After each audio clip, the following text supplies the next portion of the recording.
오늘 주일에 주시는 말씀은 구약성경 미가서 6장 8절 한 절 말씀입니다. 어떻게 살아야 합니까? 본문에는 하나님께서 우리 사람들에게 원하시는 요구사항이 있습니다. 그것은 사람이 어떻게 살아야 하는가입니다. 어느 시대나 사람들은 사람이 어떻게 사는 것이 올바른 것인가를 서로 논의해 왔습니다.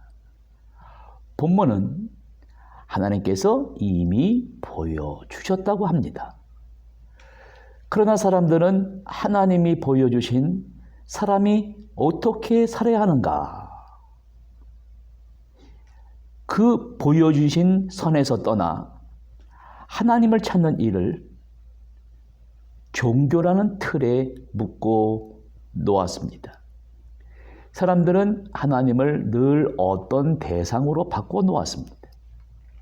하나님을 다룰 수 있는 그 무엇, 내 이익을 위해 이용할 수 있는 그 어떤 대상이나 어떤 사상이나 감정으로 바꿨습니다. 진정한 종교란 자신의 삶에서 소중한 것을 찾아가는 과정입니다. 그리고 그 과정에서 습득된 행동이 자연스럽게 주변 사람들에게 드러나는 것입니다. 예수님께서 환자들을 향해 내 믿음대로 된다는 그 의미도 결국 삶에서 자신에게 소중한 것을 찾아 우선순위를 매기고 그것을 충실하게 지키시는 삶을 보시고 소원을 이루어 주신 것입니다. 기원전 7세기에 종교의 잘못된 행태를 바라만 보고 있지 않고 자기 기만에 빠진 사람들을 향해 코웃음을 친 사람이 있었습니다. 미가 선지자입니다. 미가는 오늘 우리를 가르쳐 하나님의 올바른 임재와 하나님의 음성에 반응하도록 만듭니다. 미가는 기원전 737년부터 690년까지 거의 50년간 남유다의 수도 예루살렘이 그 도시의 사회인 약자들로부터 탈취한 불법적인 돈으로 예루살렘 성전을 짓는 것을 보았습니다. 그것을 보고 자신의 입을 통해 하나님의 분노를 표출했습니다. 하나님이 원하시는 것은 예배나 제사나 기도가 아니라는 것입니다. 예배란 히브리 말로 아보다라는 말입니다. 이 단어는 하나님께 경배하고 예배드리는 것과 동시에 노동 직업이라는 의미를 가집니다. 히브리어의 아보다라는 그 예배를 우리나라 말로 번역할 때 한자로 예절 예자 또 벼슬을 내리다 뜻을 가진 배로 번역을 했습니다. 엄밀하게 말하면 이 번역은 오직 하나님께만 정성을 다한다는 의미로 잘못 번역이 됐습니다. 영어로 예배는 worship service라고 합니다. 경건한 예배와 더불어 서비스라는 거예요. 다른 사람을 위해 일을 하더라는 것입니다. 교회에서는 부자가 가난한 자를 섬기고 가난한 자가 부자에게 존경받는 곳입니다. 하나님이 이처럼 사람에게 요구하시고 무엇인지를 이미 말씀하셨는데 왜 사람은 하나님의 마음을 깨닫지 못하는 것입니까? 그 이유가 바로 여기에 있습니다. 어떤 랍비에 관한 이런 얘기가 있습니다. 한 번은 그의 제자가 찾아와서 이렇게 물었습니다. 오랜 구약 시대에는 하나님을 직접 대면하여 본 사람들이 있었습니다. 그런데 오늘은 그러한 일이 왜 일어나지 못합니까? 랍비의 대답이 이러했다는 것입니다. 오늘날에도 그럴 정도로 허리를 깊이 겸손히 굽힐 줄 아는 사람이 더 이상 찾아볼 수 없기 때문이다. 강물을 기르려면 허리를 얼마만큼은 굽혀야 하는 법입니다. 허리를 굽히는 겸손 대신에 대부분 사람들의 이 정신세계에 나타난 현상들은 곳곳이 칸막이 벽들이 존재합니다.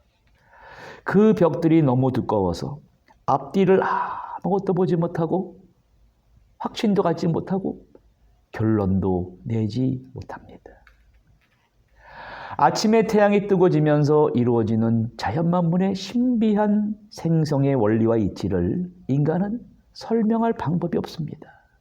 사람이 할 수 있는 일이란 계속 되풀이되는 경험과 지식의 한계 안에서 그 과정을 설명할 뿐입니다.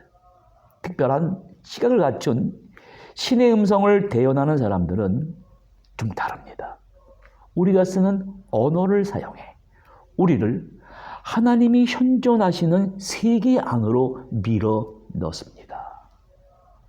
그분의 임재를 경험한다는 것은 우리의 감각 경험이 가르칠 뿐 잡아내지 못하는 보다 큰 세계 속으로 우리를 들어가게 합니다. 미가를 보세요. 당시 예루살렘에서 하나님을 경배하는 이스라엘을 형식적인 종교인이라 생각했습니다. 이 사람들은 하나님이 자신들이 지은 성소에만 계시며 자신들이 정한 예배 시간에 예배만 드리면 기뻐하실 것이라고 착각했습니다. 그들은 하나님을 자신이 원하는 우상으로 만들어진 시간과 장소에 감금시켜버렸어요. 자신의 편리대로 생겼습니다. 송아지를 번제로 바치고 값비싼 기름을 바치면 하나님께서 그들의 예배와 기도를 들어주신다라고 착각했습니다. 이 모든 것은 하나님을 기쁘시게 할 수 없었습니다. 왜냐하면 하나님이 이스라엘에게 요구하시는 것은 의식적인 가면을 쓴 행위가 아니라 마음을 드리는 헌신이었기 때문입니다. 오늘도 많은 사람들이 같은 실수를 되풀이하고 있습니다. 마음으로 드리는 헌신과 행동이 아니라 자기 편리한 대로 하나님을 예배하고 있습니다. 하나님의 마음을 알아야 하는데 내가 편리한 대로 예배를 드린다는 것은 사람의 마음속에 자아가 제대로 통제받지 못한다는 것을 보여줍니다. 신앙인이라고 하는 사람들이 하기 쉬운 실수는 서로 각자의 믿음의 성장을 이루기 위한 노력을 합니다. 그 방법으로 교회와 사회 공동체가 제시하는 맡은 역할에만 힘을 기울여 봉사하기도 합니다. 그런데 서로 비교를 해요. 내가 못 이룬 것들을 남이 이룬 것을 보고 질투하고 분노하면서 대상을 찾아 투사합니다. 결국에는 그릇된 자아가 사람을 지탱하게 되면서 소중한 하나님과의 관계가 외식하는 행위에 빠지게 만들어버려요. 결국은 가면을 쓰고 자신을 통제할 수 없는 지경에 이르게 만들어버립니다. 하나님은 미가 선지자를 통해 이 거짓된 내 안의 자아를 죽이고 거짓된 에고에 의해 통제받는 정체성을 더 이상 버리고 마음속에 내재된 하나님과의 진정한 자기와의 약속을 더 이상 눈가림으로 막지 말라고 외칩니다. 6, 7절의 질문의 응답이 8절입니다. 그 질문이 무엇입니까? 하나님이 어떻게 경의를 표할 수 있을까? 어떻게 해야 하나님께서 감동하실까? 어떻게 하면 그분의 마음을 움직여 내 죄를 없애주실까? 1년 된 송아지와 숫양과 올리브 기름 수천통일까? 금쪽 같은 내 맏아들을 희생제물로 바치면 될까? 하나님의 대답이 여기 있습니다. 아니라는 것입니다. 사람이 어떻게 살아야 하는지 간단하다는 것입니다. 이웃에게 공의를 행하고 자비를 베풀고 사랑에 충실하며 자신을 중심에 두지 말고 하나님을 중심에 모시면 된다는 것입니다. 고대 수메르부터 바벨론 그리스 철학자들은 잡을 수 없는 세월의 의미 있고 아름답게 보낼 수 있는 방법을 고민했습니다. 결국 인간은 유한하고 죽는다는 사실을 아는 동물임에도 불구하고 마치 영원히 살 것처럼 그 무엇인가 목숨을 걸기도 합니다.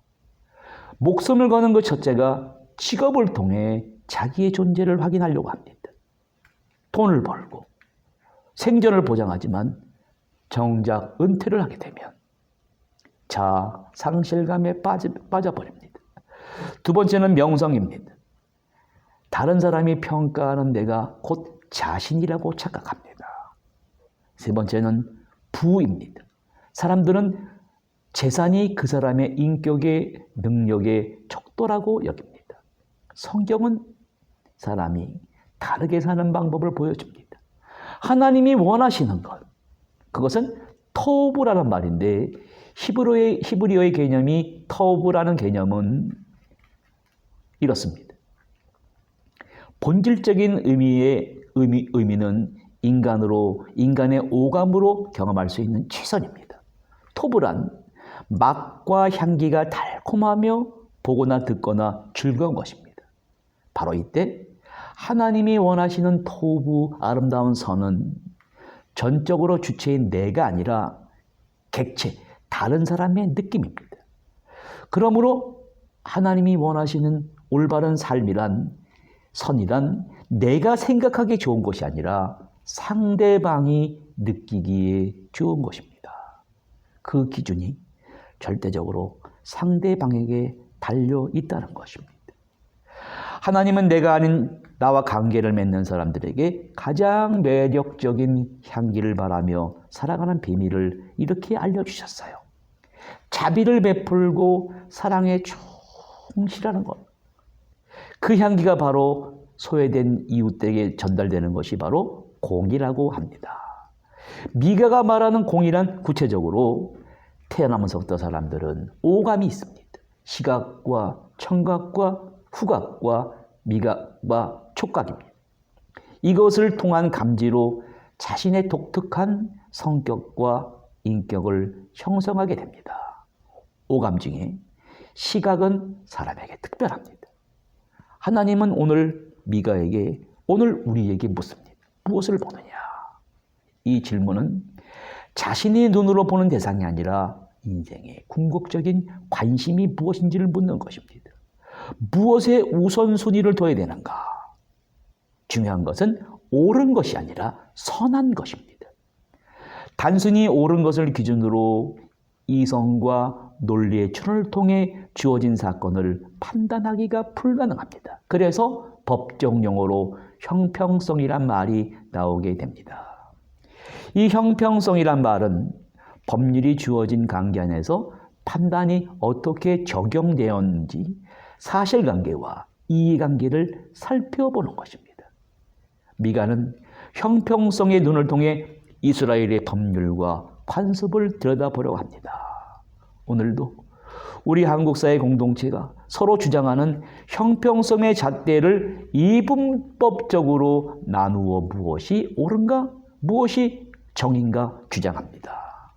강화문에 수많은 사람들이 모여 정의를 외칩니다. 그 반대파도 정의를 외칩니다. 매스컴도 이들의 모습을 보여줍니다. 눈에 나타나는 그릇된 결과를 놓고 올바른 판단을 하며 선택을 해야 하는 일을 놓고 한탄만 하게 됩니다. 여러분, 여기 성경이 올바른 해답을 보여줍니다. 성경에서의 이 공의와 정의란 사회는 강한 자의 눈으로 보는 게 아니에요. 약자의 눈으로 세상을 보라는 것입니다. 공의가 가진 자와 부자와 소유와 미움과 폭력과 자기 기만과 자기 확신으로 무장한다면 그 공의는 누구인가 또 다른 불의가 될 수 있습니다. 세상은 약자의 눈으로 세상을 볼 때 정의가 나타난다고 합니다. 미가는 약자를 보려는 시선을 영적인 시선이라고 합니다. 특별히 그 영적인 시선을 네 부류의 사람들에게 행하라는 것입니다. 고아와 과부, 외국인, 그리고 나그네입니다. 가난한 자입니다. 이들에 대한 지속적인 돌봄과 그들의 바람을 사회에 펼칠 수 있도록 배려하는 것임을 지속적으로 이야기합니다. 그 이유는 이 네 부류의 이 집단은 사회 소외계층으로부터 가뭄과 전쟁과 사회가 가장 불안할 때, 오늘 코비드-19이 나타날 때 가장 먼저 영향을 받습니다. 천주교에서는 그 교황에게 그 각 지교회가 천주교회가 헌금을 걷어서 가난한 자들에게도 백신을 주사를 예방해야 된다고 돈을 모은다고 합니다. 우리 개신교가 그들의 좋은 점은 본받아야 되는 거 아니겠습니까? 그 사회의 성숙도는, 성경에서의 정의의 실현의 정도는 그 사회가 그 사회에 소외된 계층을 어떻게 하느냐에 달려 있다고 합니다. 이 계명을 범하면 죄라고 합니다. 하나님은 경제적으로나 사회적으로 가장 취약한 계층을 사랑하고 돌보며 우리에게 요구하십니다. 시편에서 하나님을 어떻게 표현하십니까? 고아의 아버지시며 과부의 재판장이라고 소개를 합니다. 고대 이스라엘의 하나님은 힘 있고 잘 나가는 남성 편이 아닙니다. 고아와 과부와 그리고 나그네의 신으로 묘사합니다. 그들의 역사란 하나님이 이 불우한 소외계층이 점점 일어설 수 있도록 힘을 얻도록 돕는 과정입니다. 이러한 점에서 고대 이스라엘의 하나님은 당시 이집트, 메소포타미아 신들과는 달랐습니다. 이스라엘은 하나님을 이렇게 말씀하십니다. 6장 10절 12절에 악인의 집에 아직도 속여서 모은 재물이 있지 않은가? 가증한 기구가 있지 않은가? 어떻게 너희를 용서할 수 있는가? 너희는 끝났다. 마지막 한 푼까지 너희 대가를 톡톡히 치르게 되리라. 많이 가져도 채워지지 않냐. 많이 먹어도 배가 허기지고 마음도 허기지게 될 것이다. 무가치하고 거짓된 인생이었다고 비웃음을 살 것이다. 이렇게 말씀하고 계십니다. 하나님께서는 고대 이스라엘 사람들이 예루살렘 성전에 올라가 성대한 예배를 드리면서 자신들이 진정한 신앙이라고 주장하는 뻔뻔함에 호통을 쳤습니다. 이러한 이유 때문에 성경의 정의에 관심이 있는 모든 사람들은 사회 가장 취약한 사람들이 적극적으로 설 수 있어야 됩니다. 더 구체적으로 설 수 있게 하는 방법이 무엇입니까? 바로 무조건적인 사랑, 헤세드입니다. 모든 인간의 생존은 태어나면서부터 바로 어머니의 헤세드, 이 사랑을 통해 가능합니다. 어린아이는 어머니를 통해 이 헤세드가 인간을 단순한 동물이 아닌 신적인 존재로 하나님의 형상을 닮은 존재로 되어가게 하는 이타적 유전자라는 사실을 서서히 배우게 됩니다. 동서고금의 성인과 철학자들과 혁신가들이 인간이 이기적인 유전자를 가지고 있음에도 불구하고 이타적인 유전자임을 듣는 사람이 납득하도록 분명하게 드러내어 말하고 그것을 인류에 감동적으로 전달하고 행동으로 옮긴 사람들입니다. 이 헤세드라는 관심은 관심의 단계를 넘어섭니다. 그것은 베푸는 주체와 받는 주체가 서로 일치해서 상대방의 희노애락을 함께 느끼는 거예요. 자연스럽게 배어나오는 것입니다. 아파하는 갓난아이의 고통을 어머니가 느끼듯이 인간은 이런 사랑을 통해 다른 사람들이 일상으로 나의 삶을 인식하도록 만드는 것입니다. 그래서 하나님은 우리에게 이런 헤세드의 사랑을 보여주시기 위해 자기 아들을 아끼지 아니하시고 십자가에 내어주신 그 자기 희생적 그 사랑을 목표로 삼고 행동으로 옮기는 것이 바로 터브, 그리스도의 향기를 바라는 것이라고 합니다. 마지막으로 자신을 중심에 두지 말고 하나님을 중심에 모시고 살아야 합니다. 이 선의 결정이 바로 겸손입니다. 겸손은 자신을 낮출 것을 아는 것과 동시에 자기 안에 숨어있는 위대함을 발견하는 시발점입니다. 임마누엘 칸트는 이런 말을 했습니다. 자기 자신을 의존적이며 오염되었다고 여기지만 능력이 있고 가치가 있는 인간적인 인간으로 생각하는 삶에 대한 태도라고 겸손을 정의했습니다. 대부분 사람들은 이러한 겸손을 잃어버리고 자신이 우상이 되어 살아갑니다. 그러다가 원하는 목표를 달성한 사람들은 종종 괴로워합니다. 권태에 시달립니다. 육체적 필요에 시달리다가 그만 다른 삶을 찾고 싶어하는 모습이 내면에 남게 됩니다.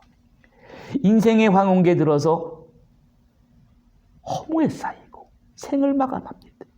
혹은 타인이 강요한 하나님을 숭배하고 그 하나님에 대한 여러 의견 중 하나를 교리라는 이름으로 신봉하며 주말마다 드리는 예배만이 자신을 구원해 줄 수단이라고 생각합니다. 인간이 만들어 놓은 종교와 율법과 이데올로기가 사람들의 삶을 오히려 더 늪지에 빠지게 하며 피폐하게 만드는 이유가 바로 여기에 있습니다. 저마다 편리한 신을 자신이 정한 규칙대로 신봉하려고 합니다. 하나님은 예언자 미가를 통해 우리가 자신도 모르게 이 늪지에 빠져들어가는 우리에게 보여지는 강한 메시지가 바로 여기에 있습니다. 하나님이 만드신 온 우주 삼라만상 속에는 자연 속의 아름다운 땅과 아름다운 호수도 있지만 반드시 늪지가 같이 있습니다. 이 늪지라는 것은 지구상에서 가장 생명력이 풍부한 곳이라고 합니다. 온갖 무척주 동물과 미생물들이 유기물을 먹고 살기 때문에 오염원을 정화시키고 홍수와 가뭄을 조절하는 스펀지 역할을 한다는 거예요. 우리의 사람의 정신과 영혼에도 맑은 호수와 같은 것이 있고 늪지 같은 것들이 존재합니다. 사람의 영혼의 늪지에는 외로움과 상실과 우울과 절망과 불안과 죄책감과 배신들이 살고 있습니다. 우리의 이 자아라는 것은 영혼의 늪지로부터 우리를 강력하게 통제하고 이끌지를 못합니다. 성경은 이 사람의 정신과 영혼의 늪은 인간에게 가장 중요한 체험이라고 합니다. 그 늪지에서 탈출하기보다는 오히려 그 속으로 들어가 겸손하게 배우라고 합니다. 하나님이 원하는 그 의식의 확장이 바로 구약의 황금률. 사람이 어떻게 살아야 하는가? 반드시 사회의 어두운 늪지에 있는 약자들에 대한 관심과 역지사지, 자기 중심의 시각이 아니라 상대의 시각에서 헤아려 보라는 삶의 지혜를 가지려고 합니다. 그것을 실천하려고 합니다. 이사야 1장 15절 17절에 이렇게 말씀하십니다. 바르지 못한 일에 대해서는 아니오라고 말하여라. 선한 일을 배워 행하라. 정의를 위해 일하여라. 낙오자들을 도와주어라. 집 없는 이들을 대변해 주어라. 힘없는 자들을 변호해 주어라. 하나님의 원하시는 공의의 절정인 겸손은 내 것을 남에게 보여주기 위한 드라마가 아닙니다. 적극적인 참여와 개입이 필요합니다. 성경은 메시대에 하나님은 억압받거나 착취당하는 사람들의 편에 계신다는 거예요. 하나님 우리처럼 쳐다만 보고 슬퍼하지만 않으시고 약자에게 행하는 폭력과 취약성과 절망에 이르게 하는 강자의 무관심과 불의와 행동에 분노하십니다. 이것을 묘사한 것이 바로 미가서입니다. 남유다는 결국 하나님의 명령을 순종하지 아니하고 바벨론의 포로로 끌려가는 것을 보면서 오늘 하나님의 마음의 의도의 일부를 전하시기를 원하십니다. 사도 바울도 그 하나님의 마음을 고린도 교회 성도들에게 외칩니다. 사랑은 모든 것을 참는다. 모든 것을 견딘다. 천사의 혀로 말할지라도 사랑이 없다면 아무것도 아니라는 거예요. 과학적인 정밀성으로 세포의 생명을 가장 깊은 바다까지 주의 깊게 관찰한다 할지라도 사랑은 결코 그치지 않는다. 그런데 방언도 봉사도 다 헛된 것이라는 이 사도 바울의 조건문이 모든 인식 중에서 최초의 인식이며 신성 그 자체의 진수인 것입니다. 사람들은 사랑에다가 온갖 이름을 마음대로 갖다 붙일 수 있겠지만 그것은 자기 기만일 뿐입니다. 사람이 한 줌의 지혜라도 가지고 있다면 자기 기만이라는 무기는 내려놓고 승복하며 그 중심에 알 수 없는 그 바로 자리에 하나님을 모시고 살아야 합니다. 주님의 기도를 우리가 해야 됩니다. 오늘도 우리를 시험에 들게 하지 마옵시고 다만 악에서 구해달라고 기도해야 됩니다. 그것은 자신의 열등함과 불완전성과 그리고 의존성을 시인하는 것인 동시에 사람이 어떻게 살아야 하는가? 진실과 오류 사이에서 선택의 자유를 증언하는 것입니다. 이 두 가지 통합을 잘 이루어낸다면 바로 그곳에서 찾아낸 삶의 의미와 존엄 그리고 목적을 이루는 그 과정에서 겪은 모든 두려움과 공포의 늪지를 다른 샬롬이라는 마음과 정신과 육체와 경제적인 평강의 축복의 이름으로 보상해 주실 것입니다. 그러한 성도님들 되시기를 바랍니다.